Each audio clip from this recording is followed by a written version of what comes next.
Introdução. Livro Mães Intercessoras, Conquistando o Coração dos Filhos através da Oração, de Hernandes Dias Lopes. Os grandes atos libertadores de Deus na história têm sido realizados em resposta às orações de seu povo. Deus é soberano. Ele faz todas as coisas conforme o conselho da sua vontade. Quando ele age, ninguém pode impedir a sua mão. Quando ele fala, ninguém pode resistir à sua voz. Quando ele se manifesta, ninguém pode se esconder da sua presença.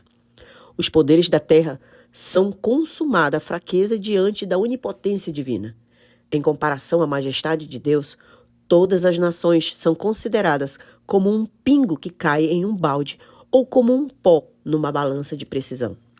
Aos olhos do Deus Supremo, as superpotências mundiais, os exércitos munidos de armas nucleares e todos os arsenais construídos pela habilidade humana são como um vácuo, como menos do que nada. Não há nada, nem ninguém, que possa ser comparado ao Deus Todo-Poderoso. Ele é revestido de glória. Só Ele é Deus, não há outro. Ele é quem dirige a história. Ele é quem levanta reis e depõe reis. Ele é quem ergue nações e também as abate. Ele é quem estará sentado na sala do comando do universo e faz todas as coisas de acordo com a sua vontade e para o louvor da sua glória. A soberania de Deus, entretanto, não exclui a responsabilidade humana. O mesmo Deus que estabeleceu o fim de todas as coisas também elegeu os meios. Aquele que está assentado no trono determinou agir em resposta às orações do seu povo. A soberania de Deus não exclui a nossa responsabilidade como intercessores. O fato de Deus saber todas as coisas não nos isenta da oração. O avivalista e fundador do metodismo, John Wesley, afirmava que tudo o que Deus faz, Ele o faz em resposta à oração do seu povo. O soberano Deus decidiu nos incluir em seus planos e constituir-nos seus cooperadores nesta grande obra. O profeta Ezequiel registra que quando a nação de Israel estava numa crise política, econômica, social, moral e espiritual, ameaçada de ir ao cativeiro babilônico, Deus olhou do céu, procurou um homem, pelo menos que pudesse colocar-se a favor da nação, e não encontrou um sequer. A nação, então, foi para o cativeiro. De outra feita, quando o povo estava na escravidão do Egito, debaixo da avassaladora opressão e opróbrio, diz a Bíblia que o povo clamou a Deus, e Deus ouviu, e conheceu a aflição daqueles que estavam gemendo debaixo do chicote dos carrascos. Em resposta à oração daquela nação oprimida, Deus desceu para quebrar o jugo pesado do inimigo e libertar o seu povo. Quando essa mesma nação, cruzando o deserto de Sinai, voltou as costas para Deus, em ingrata deserção e apostasia do amor, fazendo para si um bezerro de ouro, adotando e atribuindo a ele os atos literários de Deus, a ira do Senhor se acendeu contra eles.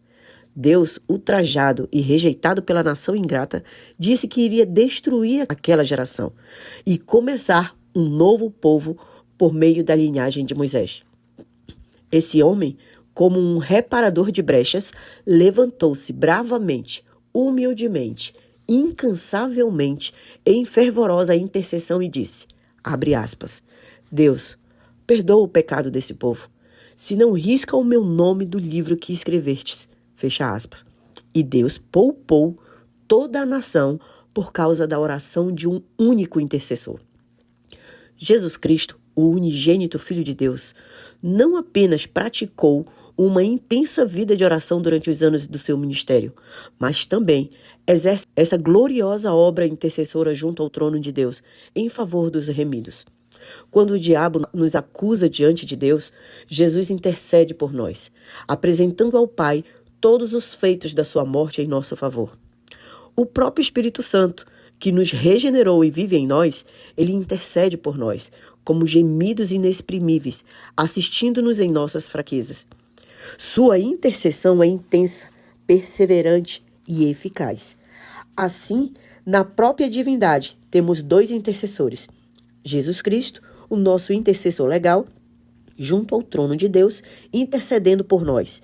E o Espírito Santo, nosso intercessor existencial, no nosso interior, intercedendo por nós com gemidos inexprimíveis.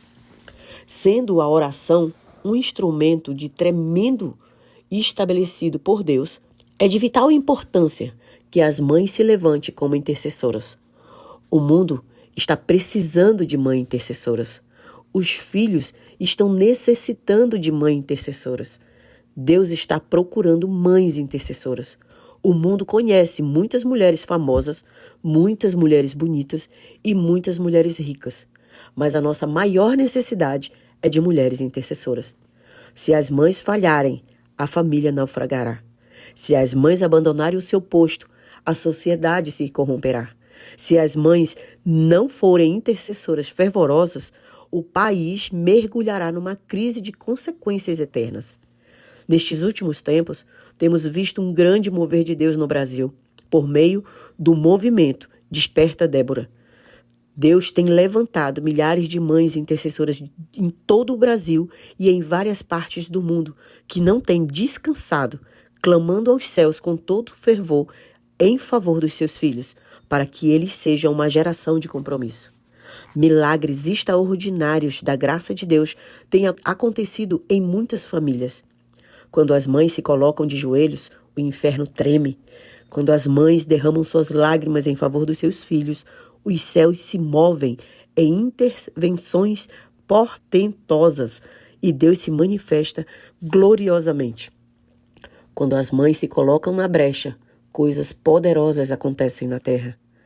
Nossa fervente oração é que haja um profundo reavivamento de oração entre mães e que elas se ponham de joelhos em favor dos seus filhos, até vê-los restaurados e usados com poder nas mãos do Senhor.